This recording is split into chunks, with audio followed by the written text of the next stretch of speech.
আসসালামু আলাইকুম সবাইকে। আগের দিনের নানি দাদিরা কিন্তু ছ্যাঁকাপুলি পিঠাটা খাওয়া হতো, তবে তারা তিল দিয়ে পিঠাটা তৈরি করতো। আজকে আমি তিল দিয়ে এই পিঠাটা তৈরি করে নিচ্ছি, আশা করছি আপনাদের কাছে ভালো লাগবে। প্রথমে এখানে নিয়েছি আমি সাদা তিল। আপনারা চাইলে সাদা তিলের পরিবর্তে কালো তিলটাকে পরিষ্কার করে তারপরে এই পিঠাটা তৈরি করতে পারেন। তো আমি তিল 2 থেকে 3 মিনিট টেলে নিয়েছি। টেলে নেওয়ার পর একটা ব্লেন্ডারের জারে ব্লেন্ড করে নেব। তো প্যানে দিয়ে দিচ্ছি এখানে কিছুটা নারকেল কোরানো, আর স্বাদ মতো দিয়ে দিচ্ছি গুড়টা দিয়ে একটু নাড়াচাড়া করে নিচ্ছি। একটু নাড়াচাড়া করে গুড় এবং নারকেলটা খুব ভালোভাবে মিশিয়ে নিতে হবে। একটা পর্যায়ে ভালো করে মিশিয়ে নেওয়া যখন হয়ে যাবে, ওই পর্যায়ে যে আগে থেকে তিলটা আমি ব্লেন্ড করে রেখেছিলাম ওই তিলের পাউডারটা এখানে দিয়ে দিব। দিয়ে আবারও নাড়াচাড়া করে মিশিয়ে নেব। গুড় থেকে যে পানিটা উঠে আসবে ওই পানিটা নাড়াচাড়া করে শুকিয়ে নেব। একটা পর্যায়ে যখন সম্পূর্ণ এরকম পুরটা শুকিয়ে যাবে ওই পর্যায়ে চুলা থেকে নামিয়ে নেব। নামিয়ে নেওয়ার পর অন্য একটি পাত্রে আমি দিয়ে দিচ্ছি এখানে 2 কাপ পরিমাণে পানি, আর স্বাদ মতো দিয়ে দেব লবণ। দিয়ে পানিটা যখন বলক উঠে আসবে ওই পর্যায়ে এখানে অ্যাড করব 2 কাপ পরিমাণ আতপ চালের গুঁড়া, আর 1/4 কাপ এখানে অ্যাড করছি ময়দা। দিয়ে একটু নাড়াচাড়া করে চুলার আঁচটা মিডিয়াম হিটে রেখে একটু কমিয়ে দিয়ে তারপরে ঢাকনা দিয়ে ঢেকে দেব।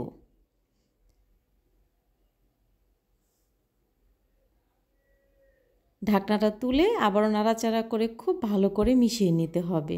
তো এরই মাঝে চুলার আঁচটা আমি মিডিয়াম লোতে করে রেখেছি, আর মিডিয়াম লোতে করে রেখে নাড়াচাড়া করে সিদ্ধ করে নিতে হবে চালের গুঁড়াটা।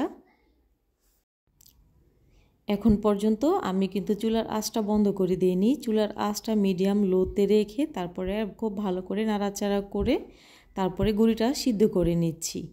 তো এরই মাঝে চুলার আঁচ অফ করে দিয়েছি। অফ করে দিয়ে ঢাকনা দিয়েও আবার কিছুক্ষণ ঢেকে রেখেছিলাম। দেওয়ার পর একটু নাড়াচাড়া করে নিচ্ছি, নাড়াচাড়া করে একটু ঠান্ডা করে নিচ্ছি। আর গরম থাকা অবস্থায় এই খামিটাকে মথে নিতে হবে। তো গরম থাকা অবস্থায় খামিটা আমি মথে নিচ্ছি, আর মথে নেওয়ার পর আমার সম্পূর্ণ খামিটা তৈরি হয়ে গেছে। তো এখন একটি রুটি তৈরি করে নেব। আর রুটি তৈরি করে নিলে যদি পুলি পিঠাটা তৈরি করা হয় তাহলে কিন্তু খুব সহজেই তৈরি করা যায়। আগের দিনে নানি দাদিদের দেখতাম একসাথে অনেক লোকজন হয়ে তারপরে এই তিলকুলি পিঠাটা বানাতো। তো আমাদের এলাকায় বলতে গেলে এই পিঠাটাকে তিলকুলি পিঠা।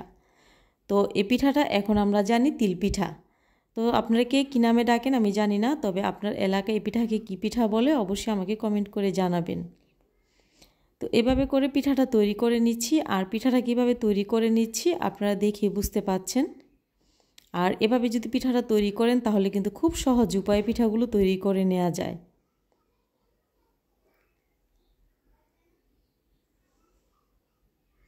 পিঠাটা তৈরি করার পর আপনারা দেখে বুঝতে পারবেন যে কতটা সুন্দর হয়েছে দেখতে, মাশাআল্লাহ। তো এভাবে করে আমি সবগুলো পিঠাই তৈরি করে নেব।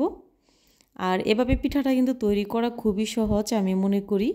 তো আমি এই ধরনের পিঠাগুলো যখন তৈরি করি, এরকম রুটি তৈরি করি তারপরে পিঠাটা আমি তৈরি করে নিই।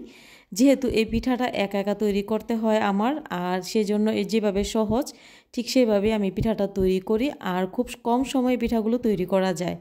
আর যখন একত্রে অনেকে হয়ে পিঠাটা তৈরি করে সেই ক্ষেত্রে কিন্তু আপনারা আপনাদের পছন্দ মতো যেভাবে সুবিধা সেভাবে বানিয়ে নিতে পারেন। তো এভাবে করে সবগুলো পিঠাই আমি তৈরি করে নিয়েছি। আর তৈরি করে নেওয়ার পর এখন চুলায় চলে যাব, আর চুলায় একটি প্যান বসিয়ে দিয়েছি। প্যানটা যখন গরম হয়ে আসবে ওই পর্যায়ে এক এক করে এখানে পিঠাগুলো দিয়ে দেব। এভাবে পিঠা তৈরি করা কিন্তু খুবই সহজ। রেসিপি ভালো লাগলে শেয়ার করার অনুরোধ রইল। আর এভাবে কিন্তু নানি দাদিরা আগে পিঠা তৈরি করতো। তো ছ্যাঁকা এই পিঠাটা কিন্তু খেতে অনেক বেশি মজার হয়, জানি না আপনাদের কাছে কেমন লাগে, তবে আমার কাছে এই পিঠাটা কিন্তু অনেক বেশি মজার। তো আপনারাও এইভাবে পিঠা তৈরি করে দেখবেন, আর যারা খেয়েছেন তারা তো জানেন খেতে ঠিক কেমন হয়। তো এভাবে পিঠা তৈরি করে আমাকে কমেন্ট করে জানাতে ভুলবেন না। একটি পিঠা আমি ভেঙে দেখাচ্ছি ঠিক কতটা সুন্দর হয়েছে ভিতরটা। সবাই খুব ভালো থাকবেন, সুস্থ থাকবেন, আর শীতের সিজনে এমন মজার মজার পিঠা তৈরি করে খাবেন। আল্লাহ হাফিজ।